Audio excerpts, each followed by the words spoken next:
O número de diagnósticos por diabetes no Brasil cresceu 135% em 18 anos. Os dados da pesquisa Vigitel Brasil 2006-2024 mostram que o índice saiu de 5,5% para 12,9% ao longo desse período. O levantamento também indicou um aumento nas condições de hipertensão, obesidade e excesso de peso. Para entender melhor como isso acontece, o impacto na saúde da população, nós vamos conversar agora com o Dr. Paulo Miranda, coordenador da Comissão Internacional da Sociedade Brasileira de Endocrinologia e Metabologia. Olá, doutor. Tudo bem, doutor Paulo? Seja muito bem-vindo aqui ao Hora News. Uma alegria receber o senhor nessa tarde. Olá, Daís. É um prazer estar aqui, discutir um tema tão importante, né? Essa notícia que nos chega ontem, né? E a gente precisa ainda discutir muito sobre esse tema. Exatamente, porque assim, é um número muito assustador, 135%. Assim, doutor, quais são os principais fatores sociais, culturais, comportamentais que fizeram aí ter esse crescimento tão enorme quanto esse de 135%? O que a gente observa, né, ter dados como o do Vigitel, né, nos ajuda profundamente a entender esse comportamento metabólico da população brasileira e que acompanha, na verdade, a maior parte dos comportamentos de sociedades do mundo ocidental. Ou seja, um crescimento ininterrupto do percentual de pessoas com sobrepeso, obesidade e doenças crônicas não transmissíveis, que culminam com o aumento do risco de doenças renais, cardiovasculares e metabólicas. E o que a gente observa nesse comportamento é que há um avanço da obesidade e que é acompanhado de um avanço do diabetes do tipo 2 e da hipertensão arterial, mostrando para nós que o impacto metabólico, o impacto corporal desse excesso de adiposidade tem levado a disfunções que impactam sobremaneira sobre o nosso custo de saúde pública e também o custo social de doenças. Então, é assim, na verdade, é uma cadeia, né? Assim, que um vai levando ao outro, é mais ou menos isso, não é? Assim, a obesidade, a hipertensão, um vai trazendo o outro, vamos dizer assim.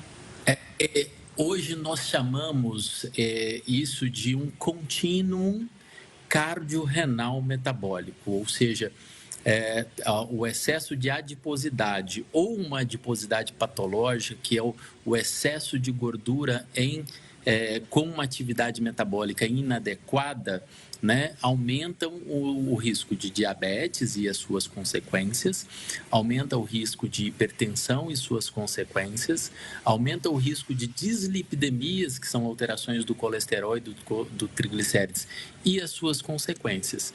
Por final, isso impacta de maneira muito importante sobre a saúde renal, aumentando o risco de doenças renais crônicas e perda de função renal, hemodiálise e também a mortalidade cardiovascular. Ou seja, todo esse contexto que a gente observa e que o Vigitel nos traz de avanço demonstra que realmente a população brasileira está adoecendo do ponto de vista metabólico e que os esforços tomados até então para atuar sobre esse problema não têm sido eficazes e, muito pelo contrário, têm sido ineficazes para impedir esse avanço de doenças crônicas na nossa população.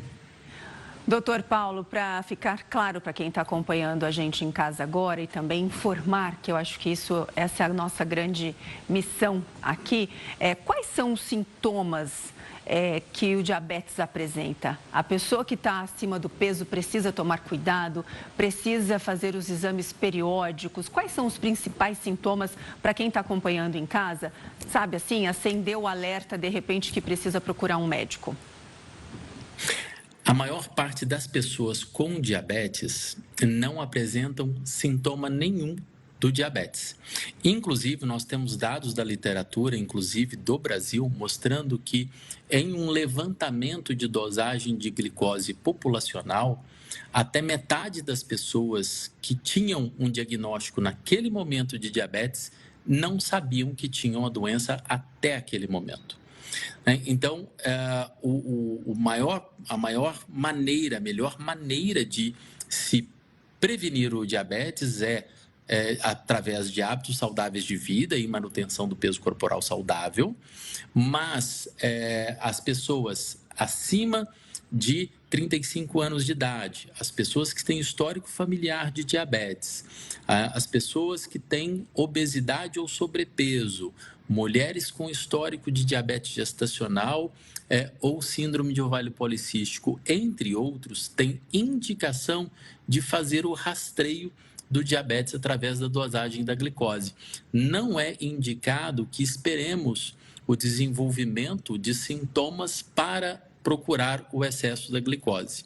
É importante que a gente se antecipe a isso, uma vez que a maior parte das vezes ela se apresenta sem um excesso, sem sintomas e, portanto, o rastreamento através da dosagem da glicose e da hemoglobina glicada se faz necessário para que a gente possa fazer diagnóstico precoce e assim evitar as complicações do diabetes, que são muito preocupantes.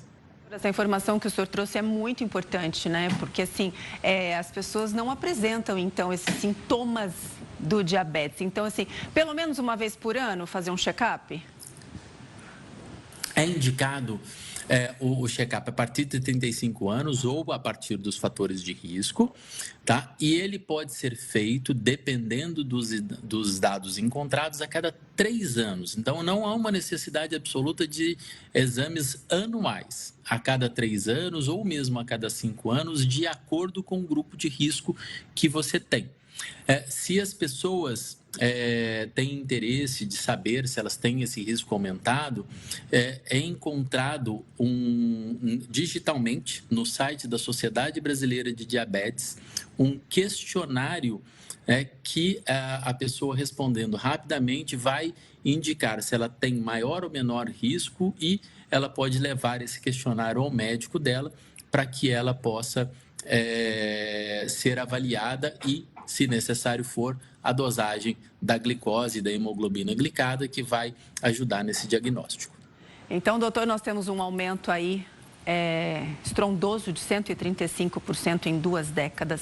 O senhor está falando aí sobre a gente, todos os anos, pelo menos, né, com a avaliação dos médicos a cada 3 anos ou a cada ano, fazer um check-up. Mas esse crescimento simultâneo, estamos aqui falando de diabetes, mas estamos falando também desse crescimento simultâneo de diabetes, hipertensão, obesidade.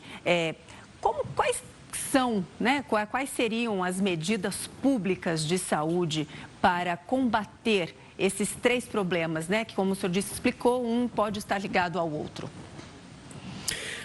Os dados também nos mostram algumas questões preocupantes que, apesar de a gente não ter tido grandes pioras sobre os hábitos de vida das pessoas, nós também não tivemos melhora. Então, as ações de saúde pública que permitam aumento do deslocamento ativo, aumento da prática de atividade física regularmente, ações que permitam o acesso adequado à alimentação saudável e a restrição, dificultar o acesso a alimentos industrializados e ultraprocessados que sabidamente estão associados a um aumento de risco de obesidade, diabetes e hipertensão, seriam ações muito importantes. Então, nós trabalhamos muito enquanto sociedade durante a revisão da discussão da taxação dos impostos, a revisão dessa parte, que poderia ter tido mais avanços, tirando os benefícios de alimentos industrializados, de refrigerantes, que a gente sabe que está associado ao aumento dessas doenças, que a gente não conseguiu. Então, a gente tem que ter ações, tanto do ponto de vista financeiro, quanto do ponto de vista urbanístico, quanto do ponto de vista de apoio ao cultivo de alimentação saudável para melhor disponibilidade para a nossa população.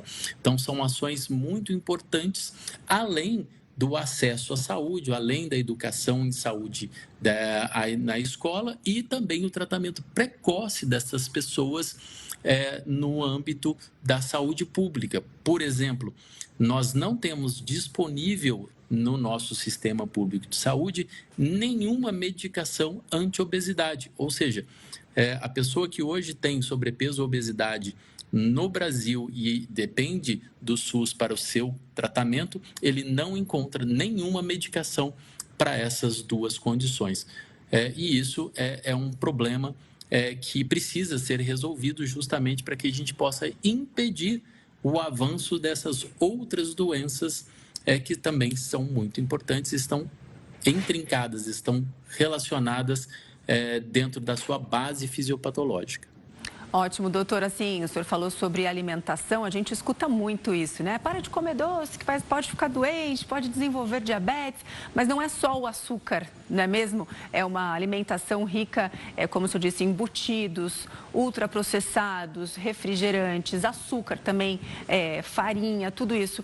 A alimentação é super importante nesse controle, mas assim, agora vamos falar de um outro ponto muito importante, atividade física.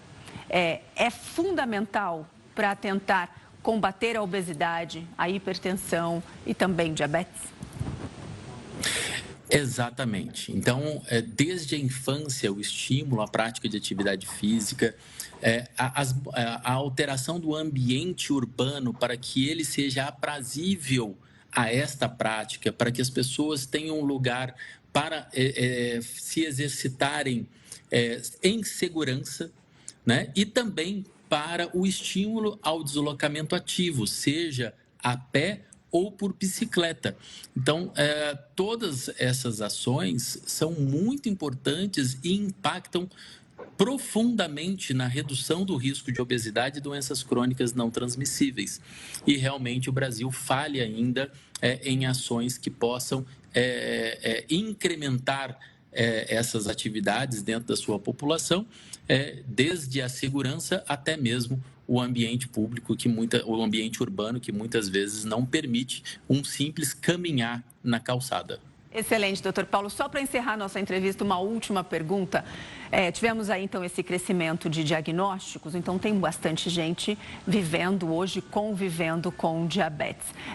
Se tiver um bom controle da alimentação, uma atividade física, dá para viver bem? Com certeza. Hoje nós conhecemos profundamente tanto a doença, diabetes, obesidade, as suas complicações e o que leva a essas complicações.